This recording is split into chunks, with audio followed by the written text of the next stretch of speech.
So the newest episode of Helluva Boss Full Moon just released. Like usual, I'll cover all the things you may have missed on your first viewing. So right off the bat on Blitz's calendar we see some fun secrets. My favourites being the fact that he spends specific days hanging out with some of his friends. He has days dedicated to Fizzerolli, Millie, Luna and Moxie. On the wall we can see some photographs of Luna, Blitz and Moxie. There's some horse doodles and the two horses on the calendar have a love heart drawn on. We can see Luna's adoption certificate, a photo of Blitz with the two horses that perished in the fire that killed his mum, and a horse-themed blanket on the sofa. Blitz's shirt also says Horse Girl with a picture of a horse. On Stolas's wall he has a calendar as well, but it's noticeably barren compared to Blitz's. I think this is meant to highlight how lonely he is. When Stolas is having cereal it's called Funky Ovals, with text saying surprise flavours, weird shapes for sad demons, again reiterating Stolas's mood. The milk is called Hell Milk and it says yes it's still white. On the side it says missing with a picture of the scam artist seller from the Lululand episode, so he's likely dead.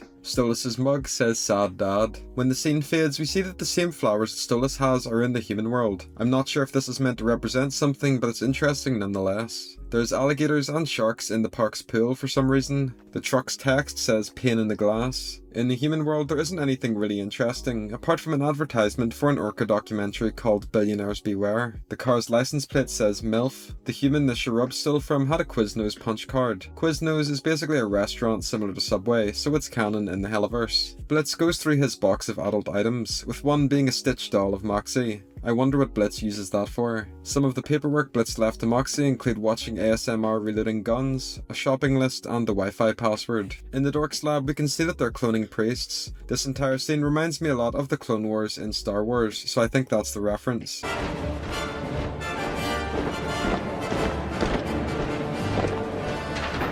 They're also born with a cross, and their head and body grow the clothes as they get older, which is pretty funny. It's also pretty clear that they're planning on sending this priest army to attack Hell in a future episode. This isn't necessarily a secret, but I really love the look of the Lost Ring. The way it's all X-rated buildings with Aussies right in the middle is really neat. The shopkeeper of the first shop Blitz visits is voiced by Jaden Libran, the voice actor of Colin the Sharub. The shopkeeper of the second shop is voiced by Richard Horvitz, the voice actor of Moxie. I also wonder what species or ring this character is from. There's an Among Us costume in Fizz and Aussie's closet space. We can see these eyes in all of the buildings around the Lust Ring. We saw these in the Proud Ring as well, meaning they're spread across every ring, which is interesting. Mammon is doing a blowout sale of Fizzerolli toys, with the text that he doesn't want them anymore. So basically after the events of Mammon's episode, he fell out with Fizz, so is quick selling all of the Fizzerolli merch and robots, which is pretty funny. Stolas gives Blitz the Asmodean crystal, which we saw in the Look My Way music video. Stolas stored the crystal and later the grimoire between the two books he showed Blitz the first time they met as children. And lastly, in Stolas' house, all of the portraits are covered, including the chandelier Stolas and Blitz played under when they were kids.